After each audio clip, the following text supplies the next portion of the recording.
Race seems to be the #1 issue on the campaign trail, or at least one of the hot-button issues. And people are wondering, is the media treating both of these candidates fairly? Let's bring in the former CEO of Godfather's Pizza, radio talk show host, and was a presidential candidate himself, Mr. Herman Cain.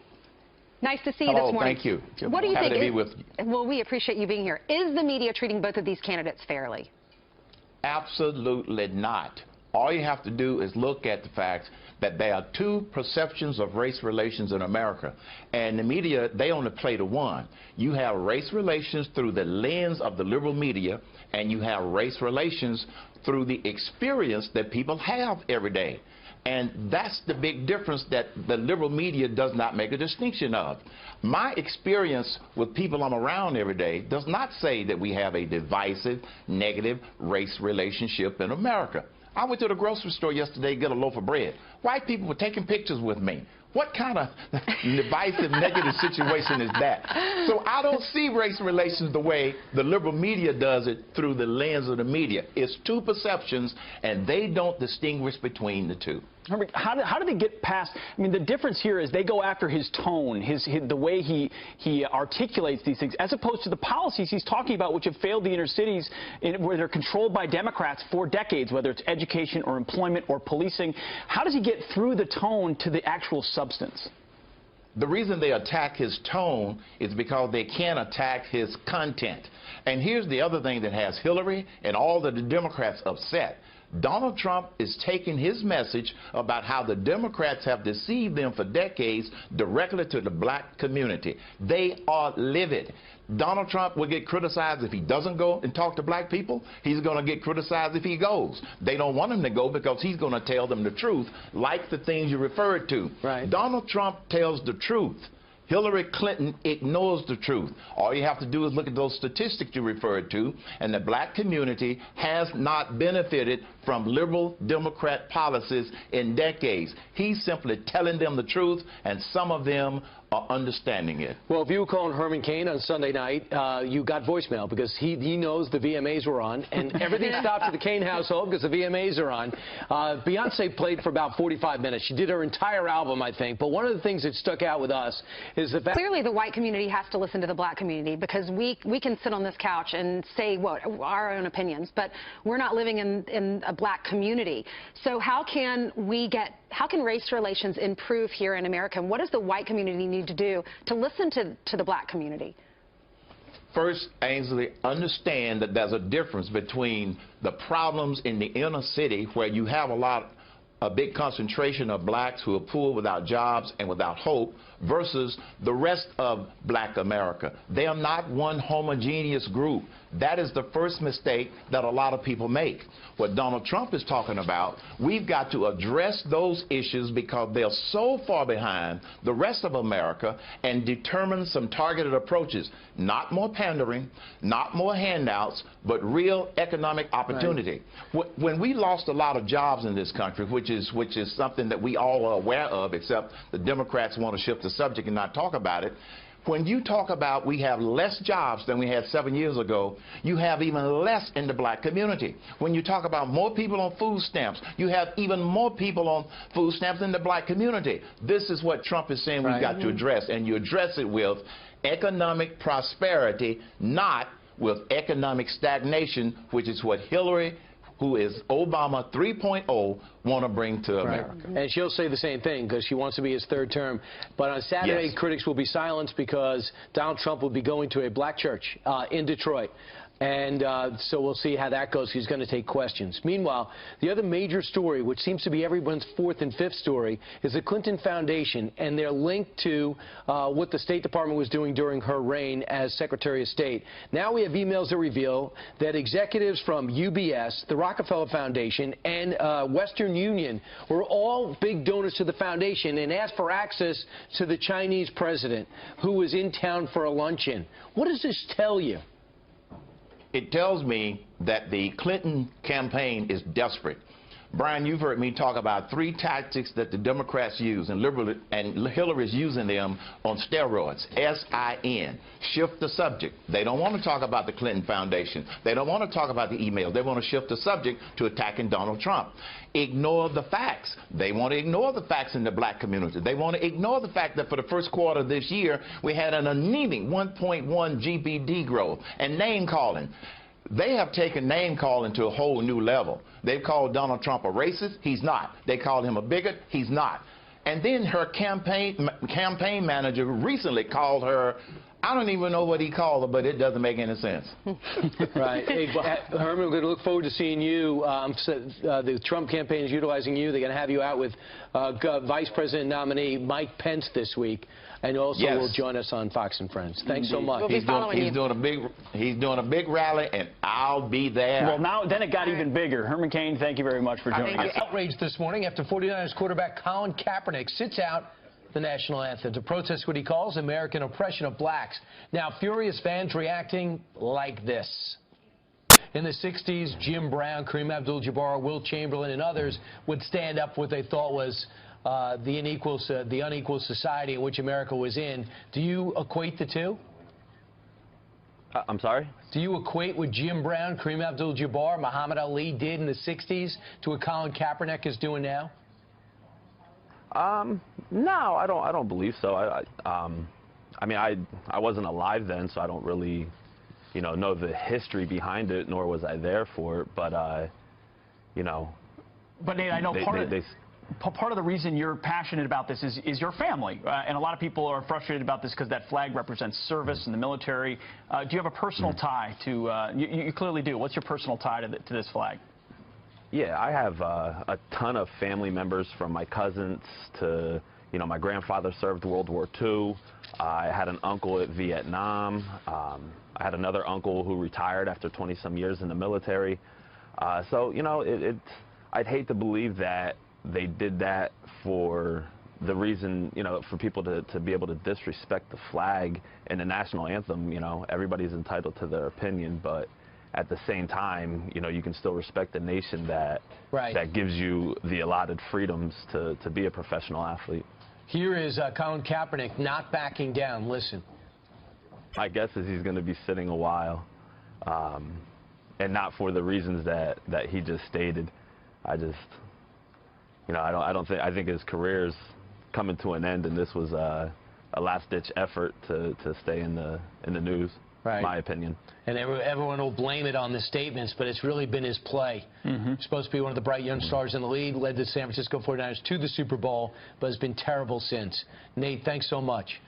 Strongest evidence of pay-to-play yet.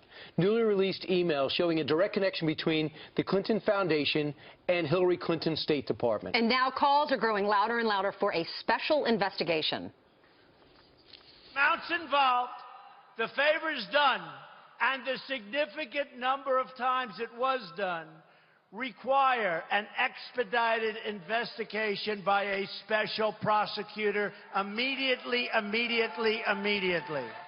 So could Congress get involved when lawmakers return in September? All right, joining us right now to discuss is Florida Republican Congressman Ron DeSantis. Congressman, how big a deal is this? A lot of people are home saying, well, these Republicans are out for blood with Hillary Clinton no matter what she does.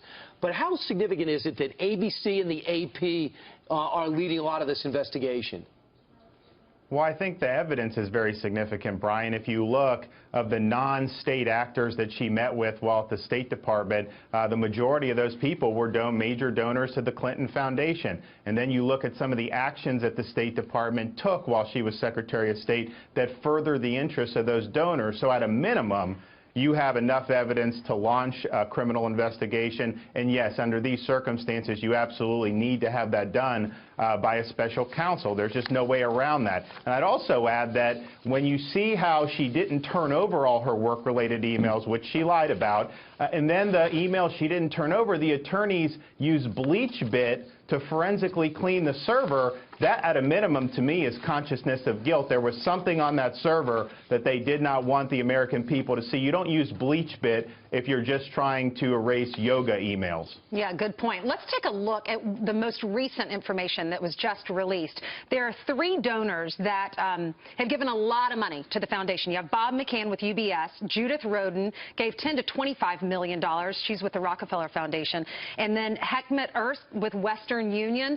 And there are emails that prove that individuals with the foundation were writing to people within the State Department, Uma Abedin, saying these individuals want to sit next to the president of China at this big luncheon. And then you have this guy. You have Gilbert. How do you pronounce his last name? Shougri. He is connected to Hezbollah, and he won't even, he's not even allowed to come in the U.S. He applied for a visa at the U.S. Embassy in Paris and was denied that, but yet he's given money to the Clinton Foundation. And there's other instances in which people who were Clinton Foundation donors are applying for loans through the State Department, and those loans were approved very expeditiously. Normally it would take 6 months to a year. So I think all of that shows that the Clinton Foundation was really acting as the gatekeeper to the State Department. You try to meet with Secretary Clinton through official channels, may not have luck. The way to really do it was to go through the foundation, and that, not only is that not right, that violates the agreement she signed with President Obama saying she was going to keep the foundation at arm's length while she was Secretary of State. Well, we see from the emails that it wasn't at arm's length. Congressman, you've raised money for campaigns. You've got donors that would like to meet with you. They're saying, hey, this is just folks that give money that happen to be, I mean, what does it mean to give money to a foundation that's tied to a Secretary of State? What are the implications on policy, or is this just the way Washington works? Well, as you know, she was not an elected official as Secretary of State. That's a cabinet position, so she's not raising money for campaigns, and all that stuff is fully disclosed when a member of Congress raises money. But I'd also say I don't think there's any member of Congress, if you took 150 meetings, that 80 or 90 of those meetings would be with donors. I mean, it's usually constituents who come and visit, people that have problem with veterans benefits, Social Security. So I think there's a big difference there. And I also think another difference is that this was money effectively going to the Clinton family, because the way that foundation is run, it really serves as a slush fund for Bill and Hillary and Chelsea. And so it's not that the money was even going for a campaign. It was really going to them personally in some respects. It's just unbelievable. If you want to know what a Clinton White House would be like if the 90s weren't enough of an indicator. I'm sorry, I got a fly here harassing me. Wasn't enough of an indicator. I thought Ainsley would knock that away earlier. Now we see what it was like in the State Department. Yeah, no, without question. I mean, the idea that after seeing years and years of this type of controversy always surrounding the Clintons, that if she's elected president, that we're going to somehow have 4 scandal-free years, that is an absolute pipe dream. And I think there's going to be more that come out with these emails, and I think there'll be more that come out before the election. Oh, yeah. WikiLeaks says that there will be. All right. Thanks, Congressman. Thank you very much. But if they are looking for a special prosecutor, Ken Starr's available because he left there. Oh, they would be first on their list. I'm sure they would be. Yeah. Popular women's magazines now ditching the fashion fads and diet tips to take a stab at politics, and their new leading lady, Hillary Clinton. Well, Vanity Fair, 5 shockingly relatable Hillary Clinton emails emerge in the latest cache. Listen to this. L, how Hillary Clinton first discovered emoji. Ooh, that's hard-hitting. Cosmo, you can turn to Cosmo if you want to learn about how Hillary Clinton is no longer a pumpkin spice latte kind of gal. Please tell me more. And Elle magazine says this: Hillary Clinton pins brunch food, snapshots from the trail, Cyndi Lauper themed needlepoint. What? All right, Cosmo writes 16 heart letters to Hillary Clinton from girls who just want to see a woman in the White House. Wow. Okay. Well, a lot of hard-hitting stuff. Joining us from L.A. to weigh in, comedian Heather McDonald. Heather, come on. This is just hard-hitting journalism, isn't it? I mean, it's really very insipid, and it's unfair to the readers. Like, I want to know, I buy those magazines because I want to hear some juicy stuff. So if you're going to write articles about Hillary and you want them to be positive, give me some juicy scoop. Like, let's talk about the fact that she stayed married to a guy that cheated on her for years and years and years. Maybe that makes her the ultimate feminist, that nobody can get her down, that she's the Teflon woman. Like, if you're going to find a positive angle, at least make it interesting. Who cares about a pumpkin latte? Is she Selena Gomez? Like, who cares? Here's the weird thing, Heather, is that there's a lot of famous people that sell magazines. Like, Donald Trump brings ratings to shows. Hillary Clinton doesn't sell magazines. She doesn't get ratings. She was just on Jimmy Kimmel. She tanked his ratings. He lost to every 12:30 show. What are these magazines doing to get this woman? I think they just think, oh, you know, every woman's going to want to know about our first female presidential candidate. And instead of really getting into some interesting topics, they are underestimating the reader to think that we would think it's cute that she doesn't know what an emoji is. I think that's kind of scary. Like, really, you don't know the name of an emoji? Like, come on, Grandma. I mean, I know you're a grandma, but you are the grandma that's going to be running our country, possibly.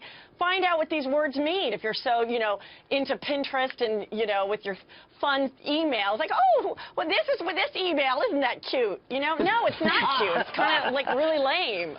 Heather, I loved how the Philadelphia Inquirer, they were making fun of, saying how great Hillary Clinton looked in her all-white pantsuit, which I loved that suit. But then they talked about Melania Trump's fashion, and they said it was a scary statement. I mean, come on. Melania looks amazing in anything she puts on. And that dress sold out immediately. Right, and the dress looks beautiful, and on anyone, it's a great dress. It's a great fitting dress. Of course, she's stunning. White's a great color to wear for anybody. Providing that Donald spray tan didn't get on Melania's sleeve, it was a great choice, which it didn't. She was flawless. Nobody touched her. No one got a mark on her. So, I mean, that is so incredibly biased and ridiculous, what about that someone would say that. A lot of them do the who wore it better. Yeah. With the pantsuits, you could say Kim Jong-un, Hillary Clinton, who wore it. The orange one. Very good point. Yeah. I could see Jimmy Fallon doing that, too. Heather, the other thing is interesting is that you have Ivanka, who is an international model, and you also have Melania, who is a supermodel. If you just want to do shameless sales for your magazine, you would think you might have to lean right during this election specifically, but that doesn't seem like it's happening. No, it's not happening at all. And, they are two interesting women that you could find interesting facts about and, of course, explore their beauty and fashion tips. But, I mean, that's the deal. It's always been like that. I've been reading these magazines since I was 9, and I remember always reading, they would do some political articles, and they would always lean towards the Democrats because, quite frankly, there's more female Democrats in office than there are Republicans. But this one, it's just so hard just trying to find, ridiculous things that can be seen as cute or positive instead of really delving into the subject. Yeah, no, I agree with you. That's I want to hear interesting. Yeah, I want to hear about policy. I want to hear about what they're running on. I'd like to hear about their families. I don't care if they like spice latte or what emojis they like or not. Yeah, that's where we're different. I would like to know, Heather, what is a pumpkin spice latte person, and why isn't she like that anymore? Well, I guess she said she didn't like it anymore. They took it from like a Q&A, and because she found out there were a lot of calories. You can overdose on pumpkin spice latte, So then she's like, so now she's going to go for a skinny pumpkin spice. I mean, come on.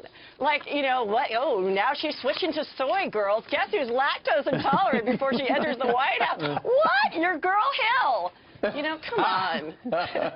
Heather, thanks so much. I appreciate it. Put it all in perspective. Well done. Thank you. You read the women's magazine, so we don't have to. We appreciate it. Exactly. I love them. All right. That makes one of us. Rudy Giuliani here on the curvy couch with us. Good morning to you, Mayor. Good morning. Good morning. All right, so let's talk first about the immigration. He's going to have this big speech rolled out this week. What can we expect? Well, what we can expect is the clear things, for sure. He's going to build a wall. It's going to be a technological as well as a physical wall, meaning we hear 35 feet high with wall technology. And with technology that can detect people 5-6 miles away, with technology that can detect people that can dig under the wall. They always say we can dig under. There's plenty of technology that can prevent that. A wall not unlike the wall that was built in Israel, which Prime Minister Netanyahu himself has told me was the most effective thing in securing their border that they've done in about 10 years. The wall is not in dispute, though. It's the immigration policy that some have said he might be softening on. The deportation part of it. Is he going to not deport? Is there a pathway to some sort of legalization? That's what folks are wondering at this point. First of all, I think that's the part of it he has to refine and decide, but it's pretty much decided. It'll be pretty much the same thing as he always said. First of all, he is going to increase significantly the number of Border Patrol, increase the number of immigration agents for a specific purpose. Stop them at the border and arrest the people that are here illegally. Now, since there are 11 million, 12 million, 13 million, 14 million, 15 million, we don't know. I don't know how many illegal are here. He's going to start in the right way. He's going to go after the most dangerous criminals first, then the less dangerous criminals second. And by the time we get there, then we'll see what our population is of non-criminal illegal immigrants. And I think that's the point at which he has to decide, are there some that have to be sent back because they're on welfare, because they're not producing, because they're not, because they're questionable? Or are there some that would have some kind of status well short of path to citizenship, legalization? I don't know the answer to that. That's the debate. And I don't know if you can really decide that until you get down to that number. Right. The big objection that Republicans had throughout is, we want to do this in 2 stages. Stage number 1, let's get control of the border. Number 2, let's get rid of the criminals. And then number 3, we have a country that's so much calmer, a lot safer, and we have a country in which we can make more rational decisions about what do we do about how many remains. And it's your guess or mine as to how many that number is. I think I thought it was admirable for him to say, I'm going to take on, I want to try to get the African-American community to realize that I want their vote. No one's asked for it. Bush, McCain, Romney have not done an effective job going after it. He started that about 2 weeks ago, at which time there's people listening, other people, there's been blowback. Here's Donna Brazile saying, I'm not buying this new outreach, and Hillary's really a friend to that community. As I've watched this debate, this conversation about bigotry, about racism, I find it all misplaced. First of all, Donald Trump has not held an event in the black community. He has not gone to a black church, as Hillary Clinton has done. He's not gone to historical black colleges, Hillary Clinton. He's not met with the mothers of children who have been slain and killed from violence in this country, as Hillary Clinton has done. Is that true? Well, first of all, he is going to go to a black church. Saturday. It's going to be more than one. That'll be the first. It takes time to build up those relationships. After all, Republican Party hasn't had those relationships for, I don't know, 20 years, 30 years, 40 years. So it isn't as if it's your natural constituency. You don't see Hillary Clinton going to Alabama or Mississippi or going to in fact, she wouldn't even meet with the mothers of the slain police officers, or the mothers whose children were slain by illegal immigrants who were people who had committed crimes in the United States. She hasn't even talked about them or dealt with them. She's kept away from them. I mean, in fact, she's been hiding all summer. So I think it's a little hypocritical for these people who have criticized forever. The Republicans aren't making outreach to the African-American communities. Well, whether they like it or not, he is. And, of course, it's going to begin first by laying a groundwork for it, which he did in his speeches. And remember, he did some of those speeches in the Deep South, where people would say, gee, you shouldn't be saying that in the Deep South, maybe 20 or 30 years ago. Well, thank God nowadays you can say it in the Deep South, and you can get great applause for it. And educating white audiences on the idea that there's going to be an outreach to the black community, Hispanic community, white community, and we're all one. Right. I think in and of itself is a big contribution no Republican has ever made before. These people should say, we oppose Donald Trump on other things, but we applaud him for doing something we've been saying Republicans don't do for 20 or 30 years, but they're a bunch of hypocrites. I want to talk to you about the war on cops. I want to get your opinion on this. Last night at the VMA Awards, Beyoncé, she walks the... And I saved more black lives than any of those people you saw on stage by reducing crime, and particularly homicide, by 75%. So does that offend you, seeing those images? Of which maybe 4,000 or 5,000 were African-American young people who are alive today because of the policies I put in effect that weren't in effect for 35 years. So if you're going to do that, then you also should symbolize why the police officers are in those neighborhoods. And what are you going to do about that? And what are you doing about it? Are you, to me, it's 2 easy answers. A much better education and a good job. And what the heck have you done, like in Baltimore, when they all stood in Baltimore? I was sick when I saw all the politicians standing in Baltimore after the police situation and saying, nobody's done anything for this community in 50 years.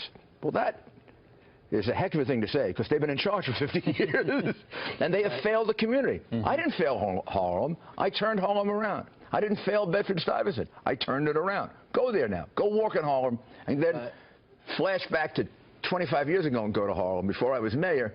And one was a place where crime was rampant and no national stores, and now there's a thriving community in Harlem. And Beyoncé is an extremely powerful, popular performer, and when she does stuff like that, that message for the next generation is pretty indelible. But thanks so much. Stick around, Mayor. Thank you. Nothing has changed about Donald Trump's position, and his principles have been absolutely consistent. We're going to secure the border. We're going to build a wall, have a physical barrier. We're going to enforce the laws of this country, end sanctuary cities. Well, that is the VP nominee for the Republican Party, Mike Pence, defending Donald Trump after he has been slammed for changing his tone on immigration. Trump set to make a major address on this issue on Wednesday. So what can he say to win over voters? Well, here to weigh in, political reporter, Washington Free Beacon reporter, Gabby Morangiello. She's, by the way, in Washington. She's joining us in just a second. But here next to me is the author of Crossing the Thinnest Line, Lauren Chevet. Lauren, let's start out with you now. And your book is coming out in 3 weeks, so congratulations on that. So I want to ask you about this, because Donald Trump has been softening his tone on immigration. That's a word that he's used. That's a word that Kellyanne Conway has used as well. How is that playing over with voters so far? Well, I think at this point, he's got a virtually impossible needle to thread. I mean, he's been very clear about his position, and you just heard Governor Pence say that his position has not changed. And his position is fundamentally at odds with the majority of Americans. 65% of Americans actually support a path to legal citizenship for illegal immigrants who are in the country. It's actually a tiny minority of Americans. Even among Republicans, 50% of Republicans support some path to citizenship for immigrants. But among his base, and we now have Gabby available down in Washington. Gabby, this change in tone has to be concerning to a lot of people who are supporting him so far. It absolutely does, and we've seen a lot of outrage from some of his top supporters. I know Ann Coulter wasn't happy to see him shift his tone on immigration, and I know there are a lot of outstanding questions about where he intends to go with this. The biggest being whether this is a shift in his approach or a shift in his policy.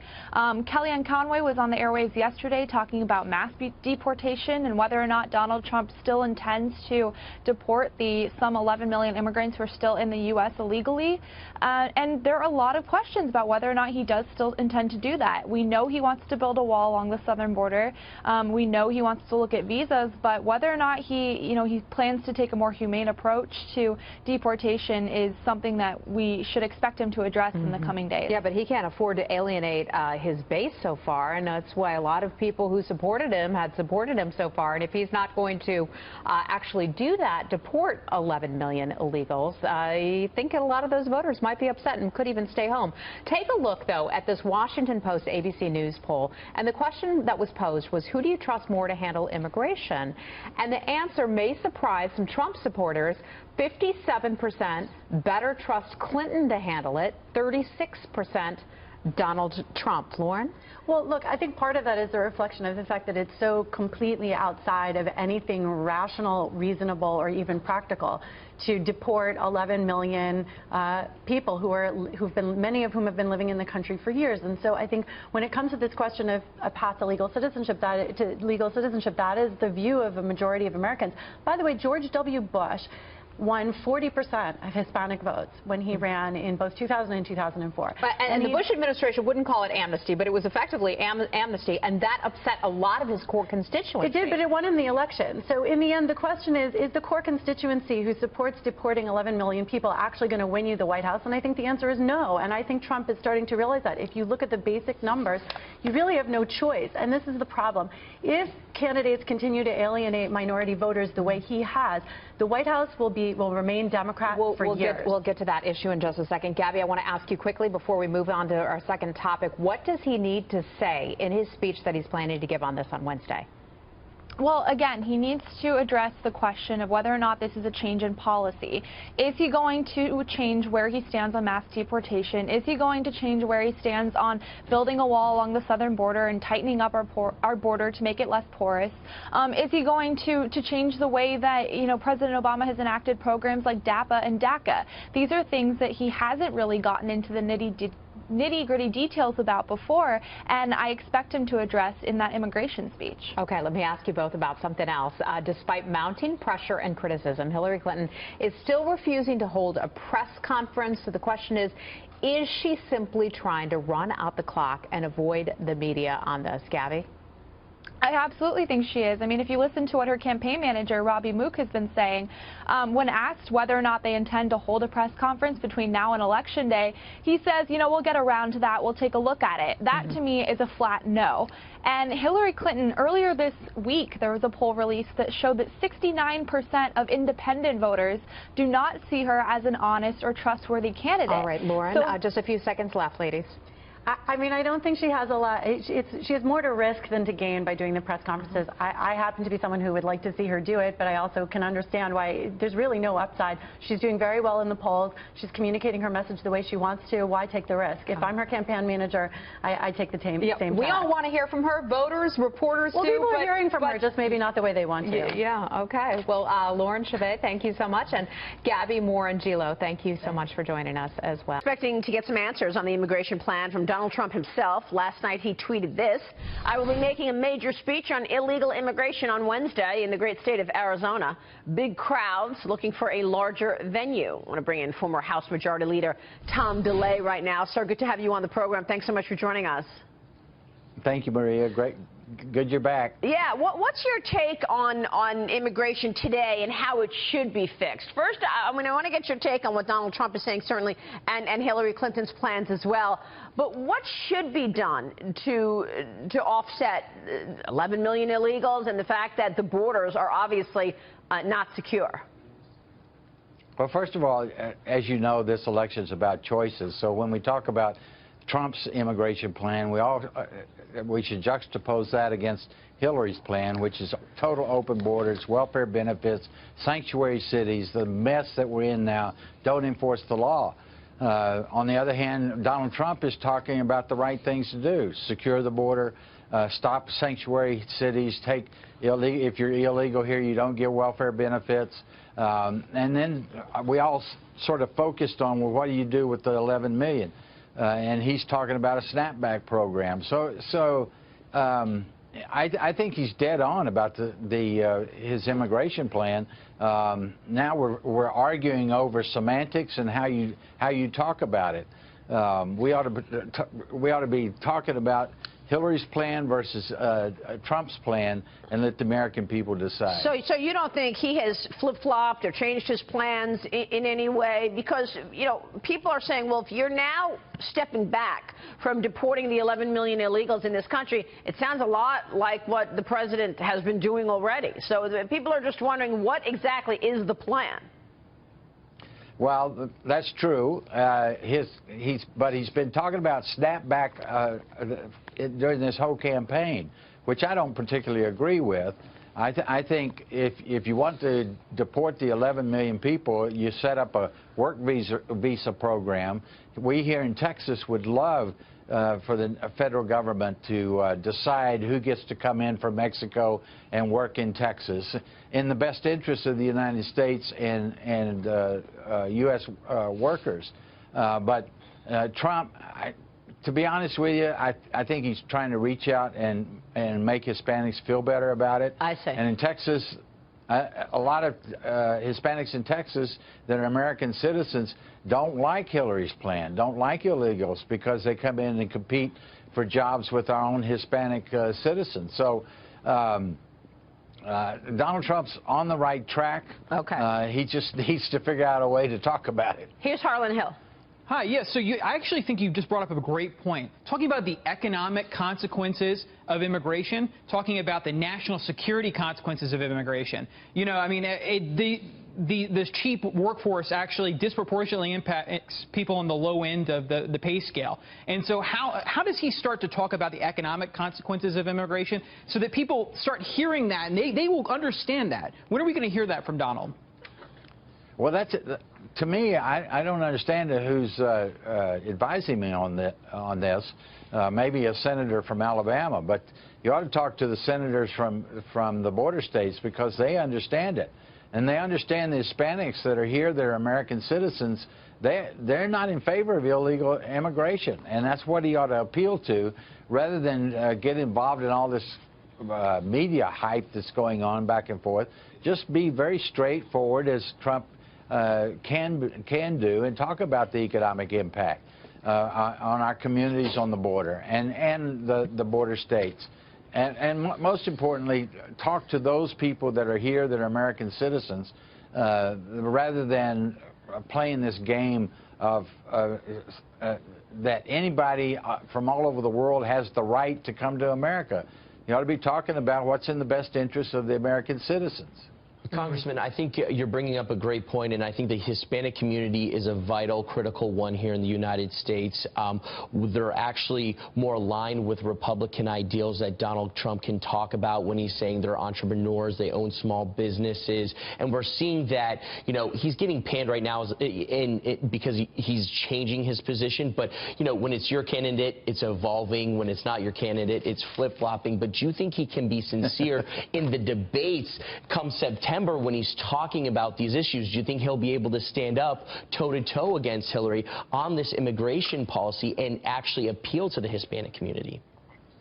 Well, exactly. And anytime he opens his mouth to talk about immigration, he needs to start with Hillary's plan, because most Americans do not want open borders. Most Americans want a legal immigration that benefits America. They don't want these sanctuary cities. They don't want illegals flooding in and taking advantage of our welfare system or our education system or our healthcare system. Right.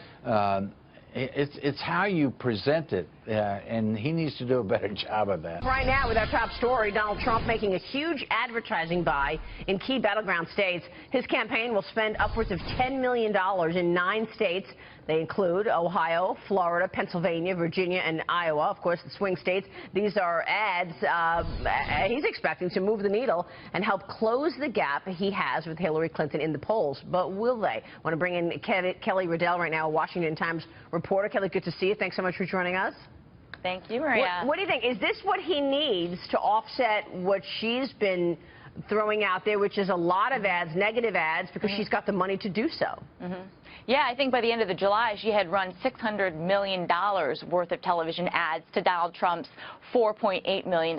So he's definitely behind the 8 ball when it comes to actually getting out there on TV and showing a different side of him, which is the most important thing. We don't want to let Hillary Clinton define him and his message. So to get his message out there in these swing states and counterbalance kind of what she's doing is important. He's got a lot of money, and he seems to be sitting on it. So a lot of us have been speculating, what is he actually going to do with this money? You know, ads are #1, but he also needs to build a ground game and an infrastructure out there so that when November comes, he knows where his people are and he can get them out to vote. And that's something that we haven't seen yet. Yeah, it's a good point. Harlan, does he need to do ads knocking Hillary Clinton, or does he need to do ads talking about his strength and leadership when it comes to the issues that are important, national security and the economy? Well, I think Kelly may have a take on this too, but I think that what will be really interesting is, does he go positive at this point and leave the negative stuff, the negative ads, the negative media, to the PACs. The PACs are starting to put together very significant money,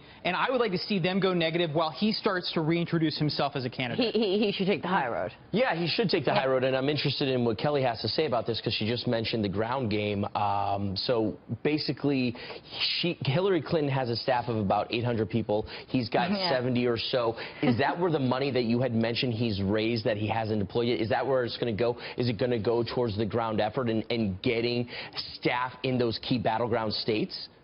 I mean, and that's where on a traditional year with a traditional candidate, that's exactly where it would go. You'd have the RNC doing their part, and they are running the ground game for him. And then you'd have separate ground game teams in battleground states like Florida, like Pennsylvania, like Ohio, where you're going to need that extra voter turnout to perhaps swing the election. So far, we haven't seen him do this. We know that she is doing this. And in an election cycle where both candidates are have such high unfavorables, it's really you need to get these people out there. Even if they hold their nose, you've got to identify them and get them out to the ballot boxes in November. Kelly, there's a group, apparently the Wall Street Journal is reporting that there's a group of white Republican retirees moving to Florida, giving Donald Trump a boost in the Sunshine State.